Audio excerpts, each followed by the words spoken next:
प्रदेश के मुख्यमंत्री योगी आदित्यनाथ ने काशी विश्वनाथ मंदिर में दर्शन पूजन और बाबा का अभिषेक किया। सीएम मंत्री और विधायकों के साथ काशी विश्वनाथ मंदिर पहुंचे। सीएम को गेट पर देखते ही लोगों ने हर हर महादेव का जयघोष किया। काशी विश्वनाथ के दर्शन पूजन के बाद सीएम ने काल भैरव मंदिर में पूजा अर्चना की। सीएम के कार्यक्रम को लेकर मुख्य मार्ग को खाली कराते हुए सुरक्षा के पुख्ता इंतजाम किए गए। रविवार दोपहर सीएम योगी आदित्यनाथ तय कार्यक्रम के अनुसार 2:45 बजे बनारस पहुंचे।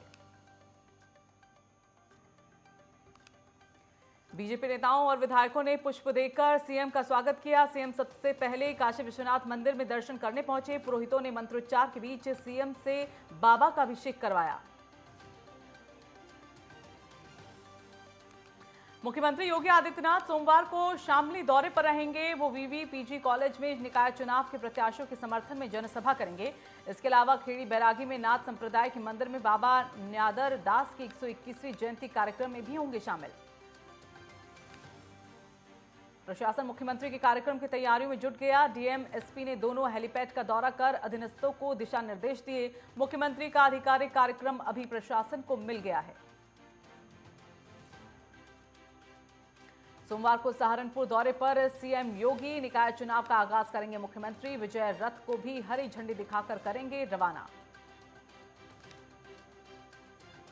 ये रथ सभी 17 नगर निगम में पहुंचेगा। वहीं सीएम योगी सहारनपुर में एक जनसभा को भी संबोधित करेंगे। महाराज सिंह डिग्री कॉलेज के मैदान में करेंगे जनसभा को संबोधित। अयोध्या में आज रामलला का जलाभिषेक। पहली बार 156 देशों की पवित्र नदियों के जल से जलाभिषेक। मणिराम छावनी में पूजा अर्चना के बाद निर्माणाधीन मंदिर पर किया जलाभिषेक। अयोध्या में रामलला का जलाभिषेक। पंजाब पुलिस ने आखिरकार 36 दिन बाद अमृतपाल सिंह को गिरफ्तार कर लिया। खालिस्तान समर्थक को पुलिस ने मोंगा के गुरुद्वारे से हिरासत में लेने के बाद गिरफ्तार किया। अजनाला कांड के बाद से वो फरार चल रहा था। अमृतपाल सिंह को गिरफ्तार करने के बाद पंजाब पुलिस ने प्रेस कॉन्फ्रेंस की। इस दौरान पुलिस ने बताया कि उसे एनएसए के तहत गिरफ्तार किया गया। उसके पास भागने का कोई रास्ता नहीं बचा था। पंजाब पुलिस ने की प्रेस कॉन्फ्रेंस। पंजाब पुलिस ने अमृतपाल को सुबह 6:45 पर एनएसए के तहत गिरफ्तार किया। पुलिस और सुरक्षा एजेंसी उसको डिब्रूगढ़ लेकर रवाना हो गई। पुलिस के मुताबिक ये ऑपरेशन पंजाब पुलिस और इंटेलिजेंस का जॉइंट था। वहीं आईजी सुखचैन गिल ने लोगों से शांति व्यवस्था को बनाए रखने की अपील की। आईजी ने कहा कि पंजाब में किसी को भी माहौल बिगाड़ने की इजाजत नहीं दी जाएगी और ऐसा काम करने वालों पर सख्त कार्रवाई की जाएगी। देश में कोरोना के मामलों में उतार चढ़ाव देखने को मिल रहा है। देश में बीते 24 घंटे में कोरोना के मामलों में कमी देखने को मिली। स्वास्थ्य मंत्रालय के मुताबिक देश में कोरोना के 10,112 नए मामले सामने आए। कोरोना के मामलों में भले ही कमी आई हो, लेकिन एक्टिव केस में बढ़ोतरी का सिलसिला थम नहीं रहा। बीते 24 घंटे में कोरोना से 9,833 लोग ठीक हुए। इसके साथ ही एक्टिव केस बढ़कर अब 67,806 हो गए। दिल्ली में पिछले 24 घंटों में कोरोना के 1,515 नए मामले सामने आए, तो वहीं महाराष्ट्र में कोरोना वायरस के 850 नए मामले सामने आए। इतना ही नहीं, कोरोना संक्रमण से महाराष्ट्र में 4 लोगों की मौत हो गई। कोरोना केसों पर केंद्रीय स्वास्थ्य विभाग लगातार नजर बनाए हुए है। सबसे ज्यादा संक्रमित राज्यों की श्रेणी में केरल नंबर 1 पर है। इतना ही नहीं, देश भर में 18 अप्रैल को कोरोना के 7,633 मामले सामने आए थे। वहीं 19 अप्रैल को ये बढ़कर 10,542 हो गए। औरैया जनपद में कोरोना बम फूटा। औरैया में 1 दर्जन कोरोना संक्रमित मरीज मिले हैं। जनपद में कुल कोरोना संक्रमितों की संख्या 70 हो गई और 23 मरीज कोरोना से ठीक हुए। औरैया में लगातार कोरोना संक्रमित मरीज मिलने के बाद भी जनपद में लापरवाही देखी जा रही है। अस्पताल, बाजार और भीड़भाड़ वाले स्थानों पर लोग मास्क नहीं लगा रहे। शासन के निर्देश पर मुख्य चिकित्सा अधिकारी औरैया अर्चना श्रीवास्तव ने कोरोना को लेकर गाइडलाइन जारी की थी, लेकिन कोरोना गाइडलाइन का जनपद में पालन नहीं किया जा रहा। दिल्ली, नोएडा, गाजियाबाद समेत एनसीआर के कई इलाकों में तेज आंधी के साथ बारिश शुरू हो गई। मौसम विभाग की भविष्यवाणी के अनुसार आज दिल्ली एनसीआर में दिन भर आंधी और बारिश की संभावना है। लगातार मौसम में हो रहे बदलावों के चलते अगले कुछ दिनों तक लू की वापसी की उम्मीद नहीं है। ऐसे में लोगों को झुलसती गर्मी से राहत मिली। पिछले साल अप्रैल काफी गर्म रहा था, 9 दिन लू का प्रकोप रहा था। 25 और 26 अप्रैल को मौसम शुष्क रहेगा। अधिकतम तापमान बढ़कर 38 से 39 डिग्री और न्यूनतम 21 डिग्री रह सकता है। 27 अप्रैल को एक बार फिर तापमान 40 डिग्री के स्तर पर रह सकता है। वहीं न्यूनतम तापमान बढ़कर 23 डिग्री हो सकता है। 28 अप्रैल को एक बार फिर मौसम में बदलाव होगा। तापमान में हल्की कमी आएगी। अधिकतम तापमान 39 और न्यूनतम 23 डिग्री के आसपास रह सकता है। लखनऊ में मुख्यमंत्री योगी आदित्यनाथ से निरंजनी अखाड़े के आचार्य महामंडलेश्वर स्वामी कैलाश नंद गिरी जी महाराज ने शिष्टाचार भेंट की। दोनों के बीच सीएम आवास पर मुलाकात हुई। वहीं मुख्यमंत्री योगी से उनके आवास पर केंद्रीय रिजर्व पुलिस बल के महानिरीक्षक सतपाल सिंह रावत ने शिष्टाचार भेंट की। इस दौरान दोनों के बीच कई मुद्दों को लेकर बातचीत हुई। मुख्यमंत्री पुष्कर सिंह धामी ने सिक्स सिग्मा मेडिकल टीम को बद्रीनाथ, रुद्रनाथ और हेमकुंड साहिब यात्रा में निःशुल्क मेडिकल सेवाओं के लिए रवाना किया। इस अवसर पर मुख्यमंत्री ने कहा, राज्य सरकार की ओर से धाम में दी जाने वाली सेवाओं के लिए चिकित्सा टीम को सभी सुविधाएं दी जाएंगी। गोपालगंज पुलिस ने अंतर्राज्यीय वाहन लुटेरे गिरोह का भंडाफोड़ किया। वहीं इस गिरोह के 2 कुख्यात सदस्यों को गिरफ्तार किया है। गिरफ्तार किए गए अपराधियों की निशानदेही पर पुलिस ने लूटी गई 3 लग्जरी गाड़ी भी बरामद की। गोपालगंज एसपी स्वर्ण प्रभात ने बताया कि गिरोह द्वारा बिहार और यूपी की सीमा पर नेशनल हाईवे पर वाहन लूट की वारदात को अंजाम दिया जाता था और वाहनों की नंबर बदलकर उसकी बिक्री भी की जाती थी। इस गिरोह में बिहार के कई जिलों के कुख्यात अपराधी शामिल हैं। पुणे जिले के भोर तालुका के खेड़ शिवापुर में पेट्रोल पंप पर डीजल भरने आ रहा ट्रक सीधे पेट्रोल पंप में जा घुसा। गनीमत रही कि हादसे में कोई घायल नहीं हुआ। हालांकि पेट्रोल पंप का बड़ा नुकसान हुआ है। यह हादसा सीसीटीवी में कैद हो गया।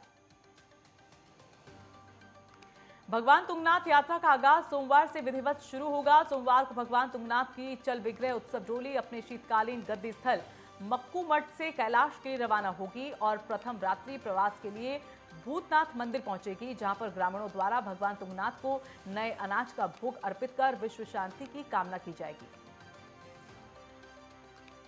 मंगलवार को भगवान तुंगनाथ की चल विग्रह उत्सव डोली भूतनाथ मंदिर से रवाना होगी। विभिन्न यात्रा पड़ावों पर श्रद्धालुओं को आशीष देते हुए अंतिम रात्रि प्रवास के लिए चौपता पहुंचेगी। 26 अप्रैल को भगवान तुंगनाथ की चल विग्रह उत्सव डोली के लगभग 11 बजे धाम पहुंचने पर तुंगनाथ के कपाट वेद रचनाओं के साथ खोल दिए जाएंगे।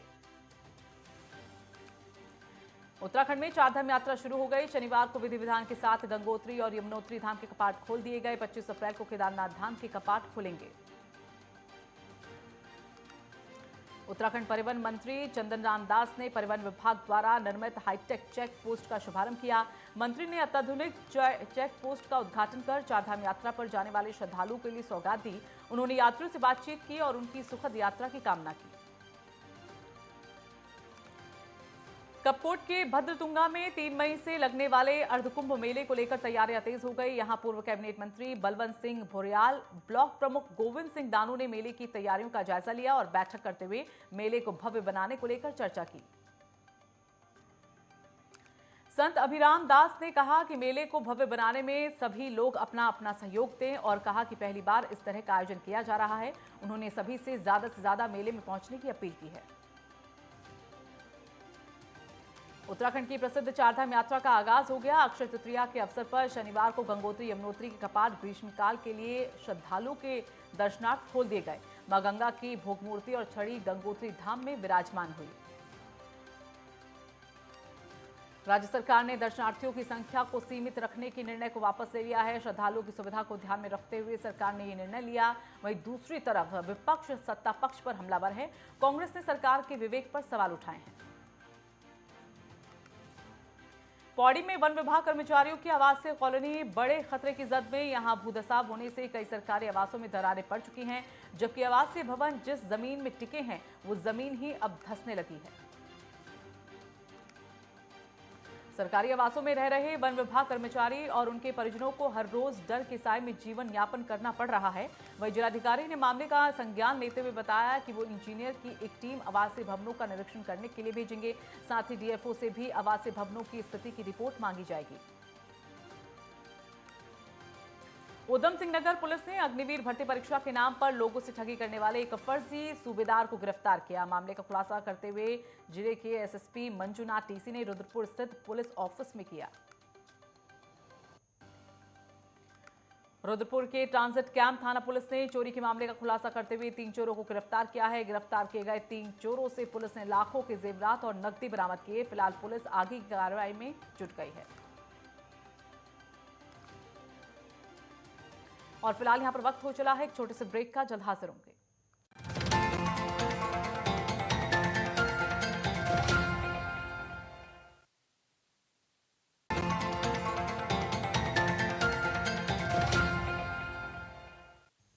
और ब्रेक के बाद एक बार फिर से स्वागत है आपका। चलिए एक बार फिर से रुक कर लेते हैं संगम एक्सप्रेस का। रुद्रपुर में एक टैक्सी चालक संदिग्ध परिस्थितियों में लापता हो गया, जिसके बाद चालक की टैक्सी लालपुर क्षेत्र से बरामद की गई। तो वहीं टैक्सी चालक का मोबाइल फोन पुलिस ने रमपुरा चौकी से बरामद किया। अब चालक के लापता होने के बाद पुलिस महकमे में हड़कंप मचा हुआ है। दिल्ली से वापस लौटा हल्द्वानी का टैक्सी कार चालक रुद्रपुर में संदिग्ध परिस्थितियों में लापता हो गया। फिलहाल पुलिस लोकेशन के आधार पर चालक की तलाश कर रही है, लेकिन चालक का कोई सुराग नहीं लगा है अब तक।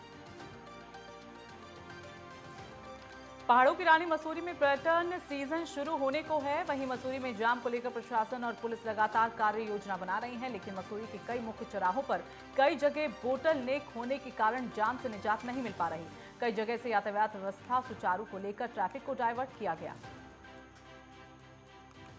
हरदोई पुलिस ने निकाय चुनाव के चलते समस्त थाना क्षेत्र से हजारों लीटर कच्ची शराब बरामद कर 295 अभियुक्तों को गिरफ्तार किया है। पुलिस ने निकाय चुनाव के चलते अवैध शराब के कारोबार पर लगाम लगाने के लिए समस्त थाना क्षेत्रों में विशेष अभियान चलाया। पुलिस ने 295 अभियुक्तों को गिरफ्तार किया। साथ ही पुलिस ने 6000 लीटर से ज्यादा कच्ची शराब बरामद कर 4 लाख किलोग्राम लहन नष्ट किया है। धौलपुर जिले के जसपुरा गांव के पास एक ट्रैक्टर ने बाइक सवार को टक्कर मार दी। इस हादसे में बाइक सवार एक महिला की मौत हो गई। हादसे के बाद मौके पर मौजूद ग्रामीणों ने हंगामा खड़ा कर दिया। हंगामे की सूचना मिलते ही मौके पर पहुंची पुलिस ने ट्रैक्टर को कब्जे में लेते हुए मृतक महिला के शव को जिला अस्पताल भिजवा दिया। छतरपुर जिला के बिजावर में वन विभाग को मुखबिर से सूचना मिली थी कि देवरी बीट के जंगल में कुछ लोगों द्वारा अवैध कटाई की जा रही है और ट्रैक्टर ट्रॉली में लकड़ियां भरी जा रही हैं, जिसकी सूचना मिलते ही वन अमला हरकत में आया और रात के ही अंधेरे में जंगल की सर्चिंग शुरू की गई। सर्चिंग के दौरान वन अमले ने वन माफिया की ट्रैक्टर ट्रॉली को देखा, लेकिन अंधेरे के फायदा उठाकर वन माफिया भागने में कामयाब रहे। वहीं मौके से एक आरोपी को बाइक के साथ गिरफ्तार कर लिया गया है और उससे पूछताछ की जा रही है। बुलंदशहर के सिकंदराबाद रोड पर रेस्क्यू के दौरान कोल्ड स्टोर का फिर से एक हिस्सा गिर गया, जिसमें फायरकर्मी घायल हो गया। वहीं पास में खड़े ट्रैक्टर चालक राहत बचाव कार्य में लगी एनडीआरएफ और पुलिस की टीम ने भागकर जान बचाई। गाजियाबाद के मोदीनगर थाना क्षेत्र का एक वीडियो तेजी से सोशल मीडिया पर वायरल हो रहा है, जिसमें एक युवक हर्ष फायरिंग करता हुआ दिखाई दे रहा है, जिसके बाद पुलिस ने तत्काल मामले का संज्ञान लेते हुए एफआईआर दर्ज कर आरोपी की तलाश शुरू कर दी। केदारनाथ यात्रा शुरू होने से पहले उत्तराखंड में बड़ा हादसा हो गया। हेलीकॉप्टर के पंखे की चपेट में आने से एक युवक की मौत हो गई। मृतक का नाम अमित सैनी बताया जा रहा है। सैनी उत्तराखंड सिविल एविएशन के फाइनेंशियल कंट्रोलर थे। हेलीकॉप्टर की लैंडिंग के दौरान जब अमित सैनी हेलीकॉप्टर के पास जा रहे थे तो टेल रोटर की चपेट में आने से उनकी गर्दन कट गई और उनकी मौके पर ही मौत हो गई। सूत्रों के मुताबिक हेलीपैड पर हादसे के दौरान उत्तराखंड सिविल एविएशन के सीईओ भी मौजूद रहे। इंस्पेक्शन के दौरान यह हादसा हुआ। गाजियाबाद थाना वेब सिटी पुलिस ने हत्या में वांछित चल रहे 2 अभियुक्तों को घटना में इस्तेमाल गाड़ी के साथ गिरफ्तार किया। अवैध संबंधों के चलते युवक की हत्या उसकी पत्नी और प्रेमी ने मिलकर की। भागलपुर में नगर निगम द्वारा स्वच्छता अभियान की शुरुआत स्टेशन चौक से की गई। स्वच्छ भारत अभियान के तहत मेयर डॉक्टर वसुंधरा लाल, डिप्टी मेयर, सभी वार्डों के वार्ड पार्षद और नगर आयुक्त के द्वारा शहर की सफाई की गई और जागरूकता रैली का भी आयोजन किया गया। स्टेशन चौक से लेकर पटल बाबू रोड होते हुए लोहा पट्टी तक ये अभियान चलाया गया। वहीं आम लोगों से अपील की गई कि वो गंदगी नहीं फैलाएं और नगर निगम के द्वारा लगाई गई डस्टबिन में ही कूड़ा फेंकें। वहीं नगर आयुक्त योगेश सागर ने कहा कि हमें संकल्प लेकर अपने आसपास के कचरे को डस्टबिन में ही डालना होगा, यंत्र तंत्र नहीं फेंकना होगा। हम सभी अपने घरों को साफ रखने का संकल्प लेंगे तो पूरा शहर साफ होगा। अलीगढ़ के थाना सरोवर क्षेत्र में बिग बॉस स्विमिंग पूल पर नहाने गए किशोर की डूबने से मौत हो गई। घटना के बाद परिजनों में कोहराम मच गया, जिसके बाद पुलिस ने शव को पोस्टमार्टम के लिए भेजकर आगे की कार्रवाई शुरू कर दी। बहराइच के पीपल चौराहे के पास होटल के ऊपरी हिस्से में आग लग गई। देखते ही देखते आग ने विकराल रूप धारण कर लिया और कई हिस्सों को अपनी चपेट में ले लिया। दमकल की 3 गाड़ियों ने कड़ी मशक्कत के बाद आग पर काबू पाया। सुल्तानपुर में अवैध संबंध का दबाव बनाने पर महिला ने पति के साथ मिलकर सिरफिरे प्रेमी की हत्या कर दी। वाराणसी निवासी विवाहित युवक की कुल्हाड़ी से काटकर निर्मम हत्या कर दी गई, जिसके बाद पुलिस ने आरोपियों को गिरफ्तार कर लिया। मामला गोसाईगंज कोतवाली के फतेहपुर संगत गांव का है। शिवपुरी जिले की खनिया धाना पुलिस ने अवैध शराब माफियाओं पर ताबड़तोड़ फायरिंग करते हुए 7 पेटी अवैध शराब बरामद की। साथ ही पुलिस ने एक आरोपी को भी गिरफ्तार किया। बस्तर में युवाओं को पुलिस फोर्स में शामिल करने के लिए बस्तर फाइटर्स विशेष बल की भर्ती की गई। पुलिस जवानों की ट्रेनिंग पूरी होने पर दंतेवाड़ा की 9वीं वाहिनी की पासिंग आउट परेड का आयोजन किया गया। इस कार्यक्रम में बस्तर रेंज के आईजी पी सुंदर राज ने हिस्सा लिया। बालाघाट की हॉक फोर्स ने कदला जंगल में हुई मुठभेड़ में 2 महिला नक्सलियों को मार गिराया। इस मुठभेड़ में कई नक्सलियों के घायल होने की संभावना है। पुलिस बलों ने नक्सलियों की तलाश के लिए कदला जंगल में अभियान शुरू किया। बालेश्वर जिले के बासुदेवपुर गांव की शशांक कामिला बाजार में गिर गई। राहगीरों ने उन्हें बालियापाल समूह स्वास्थ्य केंद्र पहुंचाया, जहां डॉक्टरों ने उन्हें मृत घोषित कर दिया। सूचना मिलने पर पहुंची पुलिस ने शव को कब्जे में लेकर पोस्टमार्टम के लिए भेज दिया। मुख्यमंत्री कन्या योजना के तहत छतरपुर जिले के राजनगर में एक विशाल सामूहिक कन्या विवाह समारोह का आयोजन किया गया। इस कार्यक्रम में 176 जोड़ों का विवाह संपन्न कराया गया। इस अवसर पर बीजेपी के जिला महामंत्री अरविंद पटेरिया ने सभी विवाहित जोड़ों को उपहार प्रदान किया, सुखद वैवाहिक जीवन के लिए आशीर्वाद दिया। कार्यक्रम की जानकारी देते हुए राजनगर के सीईओ राकेश शुक्ला ने बताया कि सामूहिक विवाह कार्यक्रम में 176 जोड़ों का विवाह संपन्न कराया गया है। दुमका जिला के जरमुंडी स्वास्थ्य विभाग की बड़ी लापरवाही सामने आई। जरमुंडी प्रखंड के सामुदायिक स्वास्थ्य केंद्र के पुराने अस्पताल परिसर में दवा गोदाम में आग लगने से जलकर बर्बाद हो गई। सूचना मिलने पर पहुंची फायर ब्रिगेड ने बड़ी मशक्कत के बाद आग पर काबू पाया। लखीमपुर खीरी के मैलानी रेंज में बाघ का शव मिलने से हड़कंप मच गया। ग्रामीणों ने वन विभाग के अधिकारियों को सूचना दी। मौके पर पहुंची वन विभाग की टीम ने शव का पोस्टमार्टम कराया। लखीमपुर खीरी मैलानी रेंज में मिला बाघ का शव। साकी और यातू रेलवे टनल में पहाड़ कटाव की जल स्रोतों की सूखने लगे हैं, जिसकी वजह से आसपास के गांवों में पीने के पानी का संकट पैदा हो गया। ग्रामीणों ने प्रशासन से ग्रामीण इलाकों में पानी की सप्लाई किए जाने की मांग की है।